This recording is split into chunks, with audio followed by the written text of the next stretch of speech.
get into the meat of the program for today. Okay. So this morning we are speaking with the General Secretary of the Postal Workers Union about their outstanding wage negotiations and other issues of concern to his membership. We do have Mr. David Forbes. Mr. Forbes, good morning. Mr. Forbes? All right, we're trying to make contact with him. I understand that he's there, so maybe I can do so, Mr. Ford. Mr. Forbes, if you're seeing me, please unmute. So he has. Mr. Forbes, are you there? Yes, I am. Are you hearing me? Loud and clear, loud and clear. All right? Yes. All right. Pleasant good morning to you, Mr. Hopkinson, TV6 News. Yeah. So thank you, Mr. Forbes. Mr. Forbes, it's a bit dark in your room, so we're having great difficulty in seeing you. But we will still try to continue our discussion this morning. So, Mr. Forbes, what's the state of negotiations right now? Right. So, thank you for giving us this opportunity to highlight this specific issue with regards to the Trinidad and Tobago Postal Corporation's employees' negotiations for outstanding periods 2014 to current.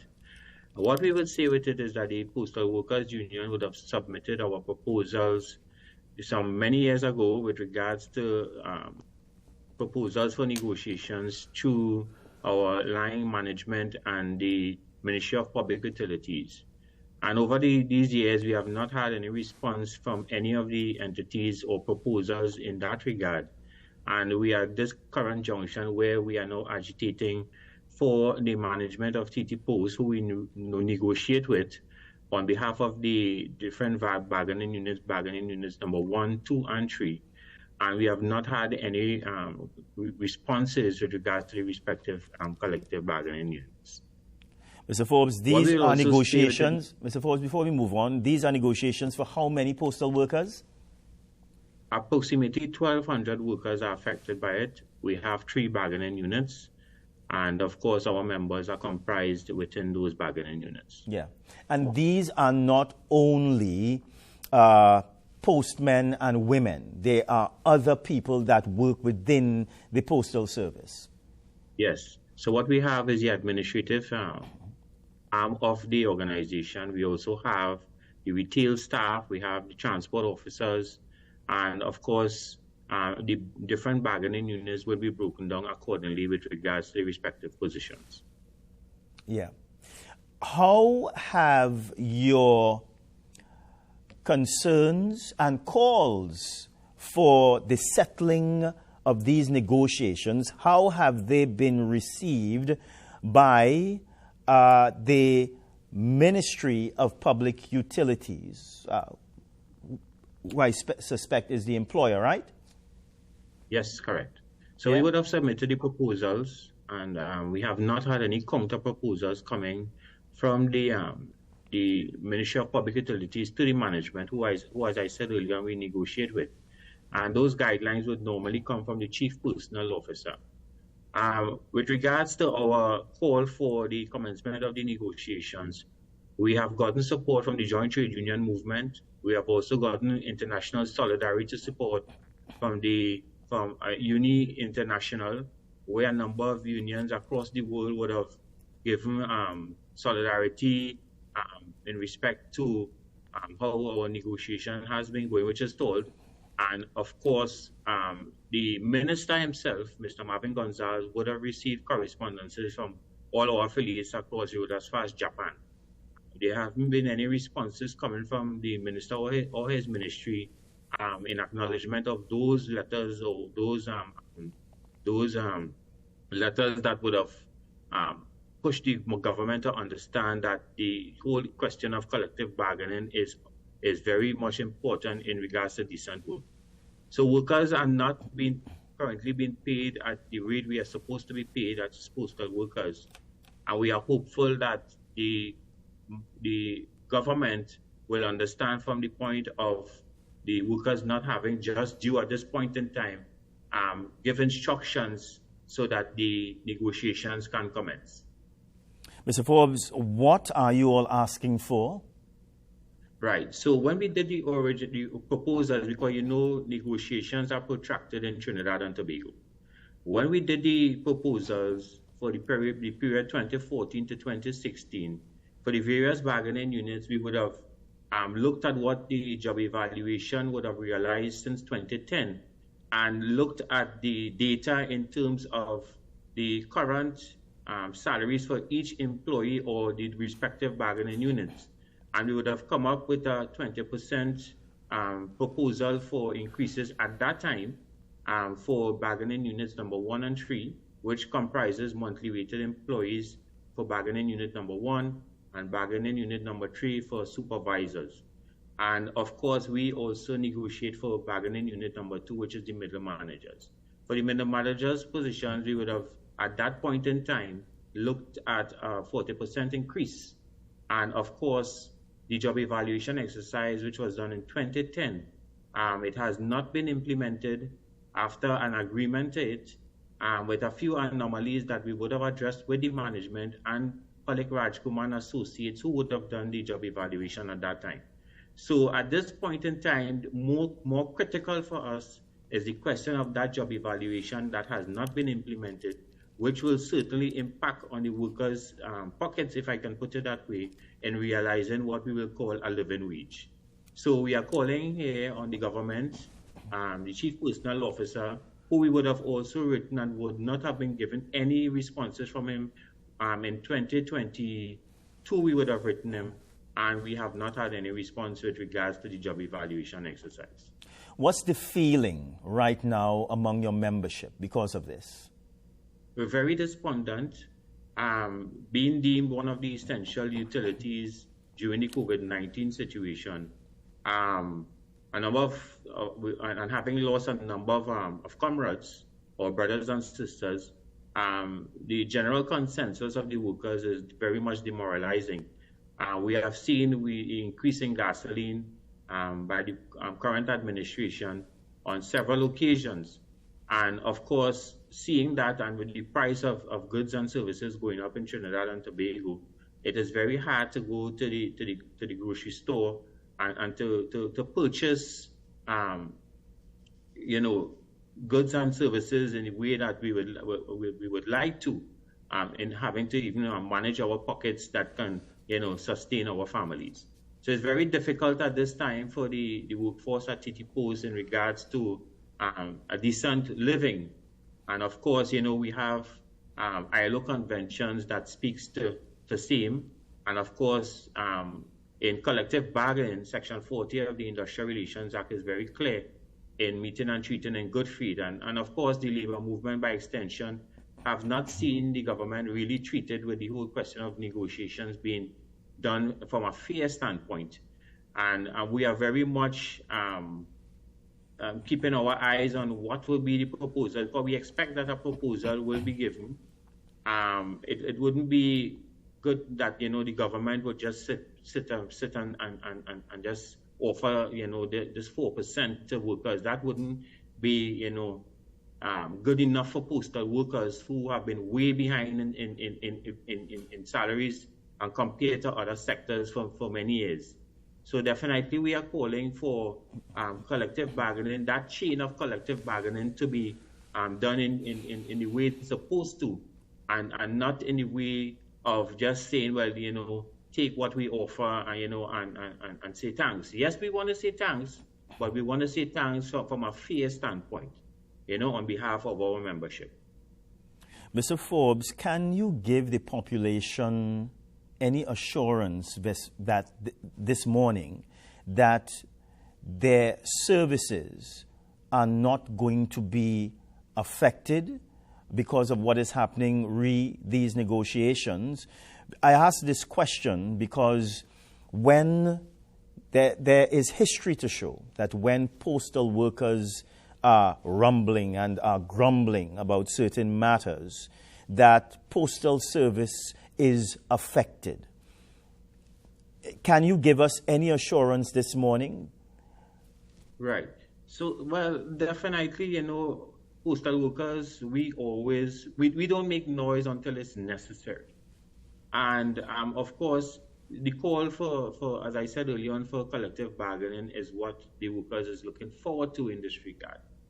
The workers, of course, in highlighting their issues, they will determine at that point in time what will be done or in what way we should heighten our actions. We have written, right, the respective personnel or who we are supposed to be having these negotiations with the management of Ttpwu, and we have ended up in a position where we have to call on the shadow, what we will call shadow minister, Minister Rudy Ndarasingh, to highlight our issue in the parliament, and that is where we have reached. We have gone way beyond the extent of in terms of the process of collective bargaining, where we now have to seek externally, even internationally. And I don't think that augurs well for postal workers. Postal workers, we are out there, as we normally say, in the sun and the rain, and in the different administrative areas, trying to do our best on behalf of the people of Trinidad and Tobago. But it cannot be just if it is that workers are not remunerated in accordance in the way they're supposed to be remunerated. So we are operating with job descriptions that have outlived our salaries. Yeah, because the job evaluation that was done in 2010 would have realized that indeed the compensation plan for the workers is not good enough. So we will take it one day at a time. We will continue to inform the general public of our position at this time. And of course, through this medium of communication, we definitely want to communicate to the national population, even in the coming days, how we intend to keep this issue on the front burner in regards to the government. Is there a particular deadline, Mr. Forbes, by which you would like to see these negotiations settled and workers receive their just dues? Right. So with this call here that we have been making over the past few days, and even the past 3 to 4 years, right? From time to time, we definitely would want to see some sort of counter proposal coming from the government, including a way forward with the job evaluation implementation within the next 3 months. I think that is a fair time frame for us to sit around the table and come up with the best solution. So, Mr. Forbes, what's the next step? Right. So we're going to continue to engage our membership in as I said, in this instance. We are seeking to write the Minister of Public Utilities again. We would have met with him briefly at Ttpwu's press service in 2023, starting between June or July of last year. And he did say that our negotiations will be given the attention. And here we are in 2024, and we have not seen any move, from the government through the Chief Personal Officer for guidelines for the negotiations to commence. Mm-hmm. Mr. Forbes, anything else you'd like to tell us before you leave us this morning, sir? Just a couple of things that we want to inform general public that we would like the public to continue to venture into the different areas of Ttpwu in terms of business, continue to support Ttpwu. Notwithstanding, we would have our day-to-day challenges, one of them being staffing. That's another issue that we would like the government to really heighten. We have seen some moves by the management to address those concerns, right? But the issue of you not getting your meal timely is one of the more potent issues as it relates to staffing. So staffing issues, and we want generally to speak about having PPEs always supplied on a timely basis for the workers. So there are internal challenges that the public may not know of that, we have to address on a daily basis. When you talk about staffing issues, how many employees do you need again, you think? Even up to Monday, we would have met with the management with regards to the delivery or operations area of the organization. I cannot give you a definite figure. Yes. I know the org structure caters for a certain amount of employees. And when persons retire or leave the system, there hasn't been that move to consistently fill the vacancies timely. Hence, we now have what we will call skeleton staff, even in the delivery network. So they are trying to facilitate same by having those vacancies filled to operate in terms of delivery. And of course, with the processing of the mail itself at our head office, we would have met and identified a number of employees who are to be promoted based on seniority, etc. And when we're speaking about PPE specifically, Mr. Forbes, what are we speaking about? Right. So uniform, sometime late last year, we would have had an issue from a community perspective as it relates to crime. The identification of employees having to wear the proper gear, being identified in general public so that in certain areas the public will know that that is the postman. We have been having little challenges as it relates to the timely supply of uniforms, etc. Motor scooter riders, they have to wear those gears, boots, helmets, etc. We are just saying that the management has to be on point and on top of things when it comes to those areas. Mr. Forbes, as we look at the Postal Service in a general sense, do you get the feeling that the Postal Service has developed over the years and is in a position right now to meet today's demands? Yes, I would say so. We have a universal service obligation to serve the public. But with that obligation, we were more looking at how the business can expand itself in other areas. And of course, we know that the Trinidad and Tobago Postal Corporation Act, one of 1999, certainly has to be looked at in order for the management to do more business. Even venturing worldwide, we would have seen the advancement of technology and what technology has done in other areas and how can it be incorporated into our system in Trinidad and Tobago. So from a business perspective, we would meet with the management from time to time to understand clearly what is the direction of the corporation, even in relooking its strategies in order to serve the public in a more efficient way. Yeah. General Secretary of the Postal Workers Union, Mr. David Forbes. Mr. Forbes, thank you very much for joining us this morning. We do appreciate it. Thank you very much, TV6 and Trinidad and Tobago. All right, bye for now, sir. All right, so it's time for another break. Light and dark. Yeah, picture from Shelly-Ann. Shelly-Ann, good morning. Thank you very much for this picture. Very interesting one, eh? Yeah, light and dark. We're coming back, everybody.